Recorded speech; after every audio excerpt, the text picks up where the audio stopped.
Hello everyone. So up till now we have talked about bar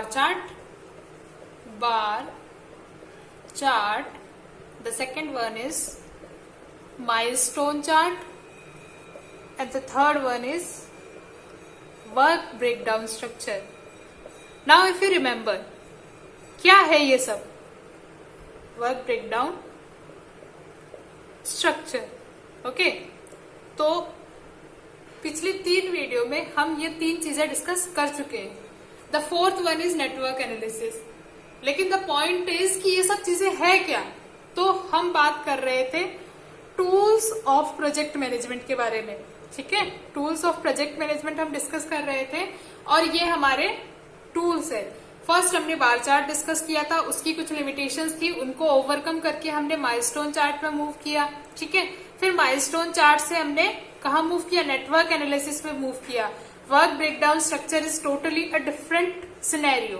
okay, ये हम discuss कर चुके हैं अभी तक. तो हमने क्या किया? हमारे पास एक गुड ऑप्शन अवेलेबल था, उससे हमने बेटर पर गए. सॉरी, हाँ, गुड ऑप्शन से बेटर पर गए और बेटर से हम गए कहा? बेस्ट की तरफ. मतलब अभी जो बेस्ट अवेलेबल ऑप्शन है, टूल है हमारे पास प्रोजेक्ट मैनेजमेंट के लिए, वो क्या है? नेटवर्क एनालिसिस है. ये बैकग्राउंड आपका प्रिपेयर हो गया. ठीक है, अब देखो नेटवर्क एनालिसिस हम तब पढ़ेंगे जब हमें ये पता होगा कि नेटवर्क क्या होता है. तो सबसे पहले नेटवर्क को डिफाइन करते हैं. ठीक है, तो नेटवर्क क्या होता है? देखो, network is a graphical and logical representation. क्या होता है? ग्राफिकल और लॉजिकल रिप्रेजेंटेशन होता है. एक बार डेफिनेशन देख लो, फिर एक्सप्लेन करती हूँ इसको. Representation of activities. अब एक्टिविटीज क्या होती है ये भी बताएंगे. Activities required to complete a project. ठीक है, डेफिनेशन पढ़ के कुछ समझ में आया? सबसे पहली चीज तो देखो, एक एग्जांपल लेते हैं. मैंने 3 ऑपरेशन लिए, plastering, concreting, plastering and finishing. ठीक है, तो ये जो आपको दिख रहा है ना, ये ग्राफिकल रिप्रेजेंटेशन है. अब लॉजिकल रिप्रेजेंटेशन कैसे हुआ? देखो, ये क्या रिप्रेजेंट कर रहा है कि कॉन्क्रीटिंग के खत्म होने के बाद ही प्लास्टरिंग शुरू होगी और प्लास्टरिंग के खत्म होने के बाद ही फिनिशिंग शुरू होगी. मतलब एक लॉजिक को रिप्रेजेंट कर रहा है यहाँ पे ये. ठीक है, तो किस तरीके से ये ग्राफिकल एंड लॉजिकल रिप्रेजेंटेशन है वो आपको समझ में आ गया. ठीक है, अब देखो यहाँ एक्टिविटी क्या है. वैसे तो हम इसको डिटेल में डिस्कस करेंगे जब हम नेटवर्क एनालिसिस को आगे बढ़ाएंगे. फर्स्ट यूनिट हमारी आज कंप्लीट हो जाएगी नेटवर्क एनालिसिस को डिफाइन करके. ठीक है, अब देखो यहाँ ये जो गोला है ना, ये रिप्रेजेंट कर रहा है इवेंट को. मतलब किसी स्टार्ट ऑफ द एक्टिविटी और एंड ऑफ द एक्टिविटी. मतलब एक टाइम को रिप्रेजेंट कर रहा है, अकरेंस ऑफ द एक्टिविटी को, occurrence of something, some event. उसको हम क्या बोल रहे हैं? इवेंट बोल रहे हैं. इसको आप स्क्वायर से भी रिप्रेजेंट कर सकते हो अगर आप चाहो तो. ठीक है, ऐसा कोई फिक्स रूल नहीं है कि आपको इसको एक सर्कल से रिप्रेजेंट करना है. तो देखो, 2 चीजें हैं, एक्टिविटी और इवेंट. इवेंट क्या होता है? एक पर्टिकुलर पॉइंट ऑफ टाइम होता है. ठीक है, जो या तो स्टार्ट ऑफ एक्टिविटी को बताता है या एंड ऑफ एक्टिविटी को बताता है.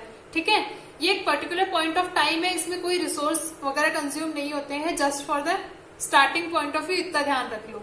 रिसोर्स क्या होते हैं, इवेंट कौन कौन से टाइप के होते हैं, एक्टिविटी कौन कौन से टाइप की होती है, ये सारी चीजें हम बाद में डिस्कस करेंगे. अभी इंट्रोडक्शन के लिए इतना काफी है कि ये स्टार्टिंग और एंड को रिप्रेजेंट कर रहा है. और जो एक्चुअल प्रोसेस है ना काम होने का, जैसे कॉन्क्रीटिंग हो रही है, वो हमारा क्या है? एक्टिविटी है. तो actual progress of work is activity and completion and start of the work is event. ठीक है, और ये ग्राफिकल एंड लॉजिकल रिलेशन कैसे है, रिप्रेजेंटेशन कैसे है, होप सो वो समझ में आ गया होगा. ठीक है, अब इसको एक चीज और यहां पर हम लिख लेते हैं कि ये मॉडिफिकेशन है. किसके ऊपर? Modification over bar chart and milestone chart. क्योंकि यहां पर हमने क्या किया है, इसकी जो भी शॉर्टकमिंग्स थी, जैसे हम बार चार्ट को किसके लिए यूज नहीं कर सकते?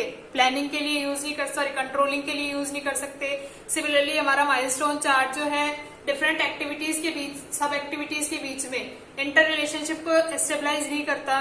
ठीक है, ये सारी चीजें हमने क्या है यहाँ पर ओवरकम कर ली है, तो ये हमारा मॉडिफिकेशन हो गया। अब देखो ये किस किस टाइप का होता है नेटवर्क, वो देखते हैं। ठीक है, तो हमारा नेटवर्क बेसिकली दो टाइप का होता है। ठीक है, the first one is activity on arrow network, activity on arrow network, जिसको हम AO नेटवर्क भी बोलते हैं। ठीक है, okay sorry, activity on arrow, okay AO है। सेकंड क्या है हमारा, activity on node, activity on node network, that is AON network. Okay, तो अभी हमने जो नेटवर्क बनाया था ना, ये फर्स्ट, सेकेंड, थर्ड, यहां हमने कॉन्क्रीटिंग, प्लास्टरिंग एंड फिनिशिंग को रिप्रेजेंट किया था। तो बताओ, आप बता सकते हो कौन सा है ये? एरो के ऊपर हम एक्टिविटी को रिप्रेजेंट कर रहे हैं, तो ये फर्स्ट टाइप का नेटवर्क है। और हमारा जो पूरा पर्ट एनालिसिस है, जो कि हम नेक्स्ट लेक्चर में स्टार्ट करने जा रहे हैं, वो पूरा किस पे बेस्ड है? वो पूरा हमारा एक्टिविटी ऑन नोड एरो पे बेस्ड है। एक्टिविटी ऑन नोड की हम बात करेंगे CPM में। ठीक है, अब ये पर्ट और CPM क्या होते हैं, ये जानने के लिए आपको नेक्स्ट वीडियो देखना पड़ेगा। ठीक है, होप सो आज का नेटवर्क एनालिसिस का जो डिस्क्रिप्शन मैंने आपको दिया है वो आपको समझ में आ गया होगा। पहली चीज मैंने बताई कि ग्राफिकल और लॉजिकल रिप्रेजेंटेशन होता है एक्टिविटीज का, वो एक्टिविटीज जो हमें किसी प्रोजेक्ट को एग्जीक्यूट करने के लिए, प्रोजेक्ट को मैनेज करने के लिए परफॉर्म करनी पड़ेगी। ठीक है, और फिर हमने बोला कि मॉडिफिकेशन है किस पे, bar chart, milestone chart, word breakdown structure. क्योंकि बार चार्ट को हम लोग क्या कर सकते हैं, केवल प्लानिंग के लिए यूज कर सकते हैं, मॉनिटरिंग के लिए यूज नहीं कर सकते। माइलस्टोन चार्ट को हम मॉनिटरिंग के लिए यूज कर तो सकते हैं, लेकिन यहाँ पर हमारी क्या आ गई, मतलब बहुत ज्यादा बड़े प्रोजेक्ट के लिए नहीं कर पाएंगे, लिमिटेशन आ गई। और दूसरी चीज, बार चार्ट अलग अलग एक्टिविटीज की, सब एक्टिविटीज के बीच में रिलेशनशिप स्टेबलाइज नहीं कर पाता। लेकिन ये सारी जो हमारी लिमिटेशंस है ना, वो सब हमने नेटवर्क एनालिसिस में ओवरकम कर लिए, उन ड्रॉबैक्स को हमने एलिमिनेट कर दिया है। तो हमारा ये अभी जो है बेस्ट अवेलेबल टूल है। फिर हमने बात करी कि ये दो टाइप का होता है, activity on arrow network and activity on node network. Hope so इतना समझ में आ गया होगा, और अब समझ में आ रहा है तो सब्सक्रिप्शन बनता है ना, तो सब्सक्राइब कर दो जल्दी से। And thank you for watching.